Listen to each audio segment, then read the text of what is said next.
నాగవైష్ణవి.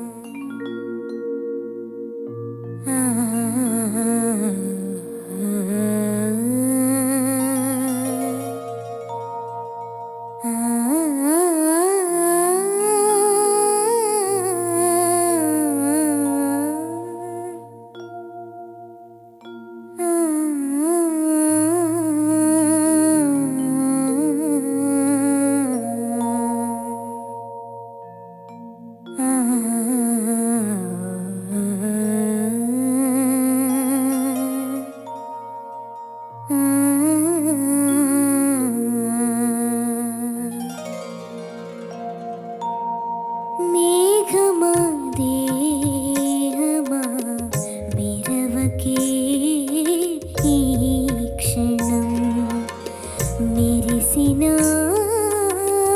కురిసిన కరుగుని జీవనం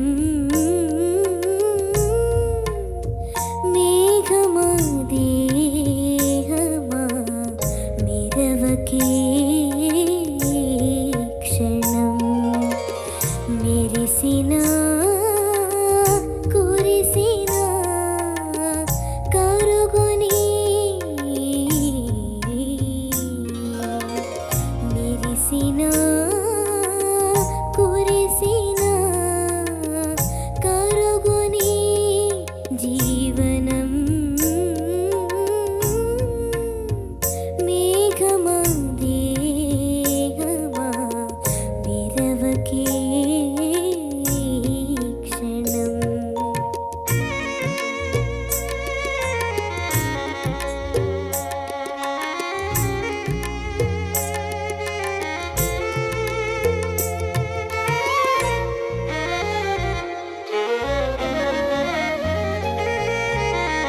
మెరుపులతో పాటు ఉరుములుగా గనిరి సరి మదని సదని పగా మూగబోయే జీవ స్వరములుగా వేకువ జామున వెన్నెల మరకలుగా రేపటి వాకిట మొక్కులుగా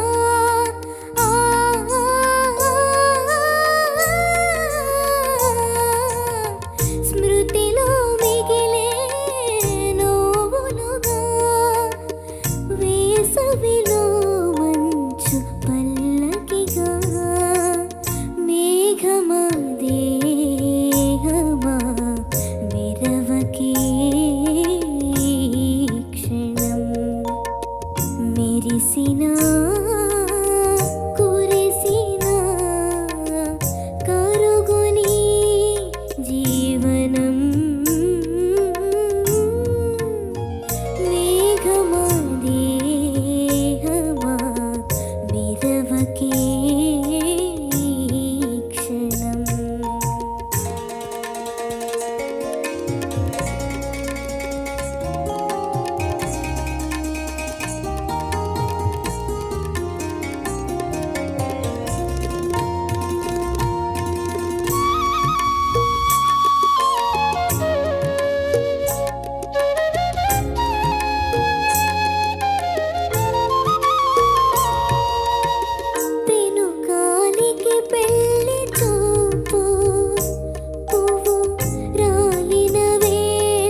judges. నాగవైష్ణవి, నమస్తే సార్. నిజం చెప్పు, ఎన్నాళ్ళు నేర్చుకునే పాట? 1 వీక్ సార్. ఒక వారంలో వచ్చేసింది పాట. అవును సార్. నిజంగా అనుకుంటే వచ్చే పాట కాదు ఇది. నువ్వు అనుకుని పాడాలి అని అనుకుంటే వచ్చే పాట కాదు, అనుగ్రహం ఉంటే వచ్చే పాట ఇది. Thank you sir. అసలు నీకు సందర్భం తెలుసారా? ఈ పాట ఎందుకు వస్తుందో తెలుసా? సందర్భం అది మనసులో మెదిలితేనే కదా నీకు ఇలాంటి భావాలు పలకాలి, అంత తీవ్రంగా అంత అనుభూతితో పలకాలి. కానీ ఏది ఊహించుకున్నావు నువ్వు పాడేప్పుడు? అంటే నేను వీడియో సాంగ్ చూసాను సార్. చూసావా? తనకు ఒక తీవ్రమైన వ్యాధితో బాధపడుతోంది. ఇంకా కొద్ది రోజుల్లో తను మృత్యు ముఖంలోకి వెళ్ళబోతుంది. అప్పుడు తనకున్న ఆశలు కావచ్చు, తనకున్న కోరికలు కావచ్చు, అది మనసులో చెలరేగుతున్నా కూడా నువ్వు అలా మనసులో చెలరేగకూడదు అని చెప్తూ తన మనసుకు తనే ఒక నచ్చ చెప్పుకునే ప్రయత్నం చేస్తూ పాడే పాట. ఆ సందర్భంలో ఆ అమ్మాయి అంతరంగంలో ఎలాంటి అలజడి ఉందో ఆ అలజడిని ధ్వనింప చేసే పాట. నువ్వు ఇవన్నీ అర్థం చేసుకున్నావో లేదో తెలియదు, కానీ మొత్తానికి పాటను అత్యద్భుతంగా, అపూర్వంగా, అమోఘంగా ఆలపించావు. Thank you sir. Thank you so much. మూగబోయే జీవస్వరములు, వేకువ జామున వెన్నెల మరకలు, రేపటి వాకిట ముగ్గులు, స్మృతిలో మిగిలే నవ్వులు, వేసవిలో మంచు పల్లకీలు, ఇవన్నీ ఆ అమ్మాయి మనస్థితికి అద్దం పడుతున్నాయి, దర్పణం పడుతున్నాయి. ఇవన్నీ కూడా కరిగిపోయేవే, కాలంలో కలిసిపోయేవే. ఇవన్నీ కూడా చెప్పిన ఉదాహరణలన్నీ. తెలుగు సినిమా సాహితీ చరిత్రకు సంబంధించిన ఒక పుస్తకం రాస్తే ప్రతి అధ్యాయంలో మొదటి పేరు వేటూరు గారిదే ఉంది. పైగా నువ్వు ఎక్కడంటే పెనుగాలికి పెళ్లి చూపు, పువ్వు రాలిన వేళ కళ్యాణం తర్వాత అందాక అన్నావు. చూసావు తల్లి, నా గుండె అలా అలా ఒకలాగా అయిపోయింది, లాగేసావు. అందాక అన్నది ఎక్కడ ఎంత నిశితంగా, ఎంత సునిశితంగా ఆచితూచి పాడావు. అసలు నీకు ఏంటో అర్థం కావట్లేదు నాకు. చాలా అద్భుతం ఇది. ఈ రోజైతే నేను ఒక అద్భుతాన్ని చూశాను, విన్నాను, అనుభూతి చెందాను. Thank you so much sir. కళానికి రెండు వైపులా పదునున్నటువంటి రచయిత. భక్తి పాటలు రాస్తే అలా, రక్తి పాటలు రాసినప్పుడేమో ఇంతకు మించి రక్తి ప్రపంచంలో లేదేమో అన్నట్లు. ఏ పూర్వజన్మలో చేసుకున్న అదృష్టమో కానీ వారు ఎదురుకుండా కూర్చొని నరేట్ చేస్తే పాటలు రాసుకున్న పుణ్యాత్ముల్లో నేను కూడా ఒకదాన్ని అని చెప్పుకోవడానికి నాకు భగవంతుడి ఆశీస్సులు ఉన్నాయి, నా పైన అనుగ్రహం ఉంది అని నేను భగవంతుడికి కృతజ్ఞత చెప్తున్నాను. ముఖంలో ఉండేటువంటి ప్రశాంతత, ఆయన పాటలు జస్ట్ లైక్ దట్. ఏదో ఋషులు అలా వెళ్ళేసి వస్తూ ఉంటాడు చూడు, ఆ గ్యాప్లో ఆయన పాట రాసిస్తారు. అంత ప్రజ్ఞ, అంత ప్రతిభ. ఈ పాట నాకు జానకమ్మకి ఎన్నిసార్లు థ్యాంక్స్ చెప్పినా తక్కువే అవుతుంది. మన సింగర్స్ అందరం. నువ్వు ఈ సినిమా చూడలేదు, సందర్భం ఏమిటో నీకు తెలియదు, పాట వీడియో చూసావు, ముందు ఏం జరిగిందో తెలియదు, తర్వాత ఏం జరుగుతుందో నీకు తెలియదు. అయినా ఆ అందాక ఆరాటం కావచ్చు, వేరే పదాలు నువ్వు పలికిన తీరు కావచ్చు, ఏదైనా సరే, అంటే జానకమ్మ నీకు టోటల్గా పిక్చర్ చూపించేశారు. ఆవిడ పాటలో అర్థమయ్యేలాగా పాడేశారు. అది విని విని విని విని విని నువ్వేం చేసావు, యాజ్ ఇట్ ఈస్ గా అది తీసుకొచ్చి ఇక్కడ ప్రజెంట్ చేసావు. నాగవైష్ణవి, నమస్తే సార్. ఇలా పాడితే ఎలా అవుతుంది చూసావు కదా.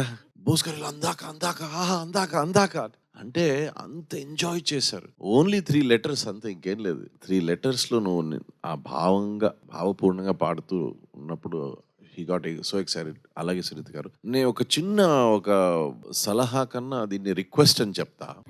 హిందుస్థానీ నీవు నేర్చుకోవాలంటే ఇంకా నీకు అంటే ఎలా లిరిక్స్ అంటే ఇప్పుడు మాటలకు ఒక వ్యాకరణ ఉంటుంది కదా, అలాగే రిథమ్కి ఒక వ్యాకరణ ఉంటుంది, అన్ని అలాగే ట్యూన్కి ఒక వ్యాకరణం ఉంటే ట్యూన్ ఏ రాగం నుంచి వస్తుంది కదా, రాగానికి ఒక వ్యాకరణం ఉంటుంది. అది యూ విల్ ఓన్లీ అండర్స్టాండ్. ఇప్పుడేమంటే you are reproducing a song beautifully because you are talented. But if you learn, నువ్వు రీక్రియేట్ చేయగలవు. అది నువ్వు క్లాసికల్ నేర్చుకోవాలి. Okay, all the best. Thank you sir.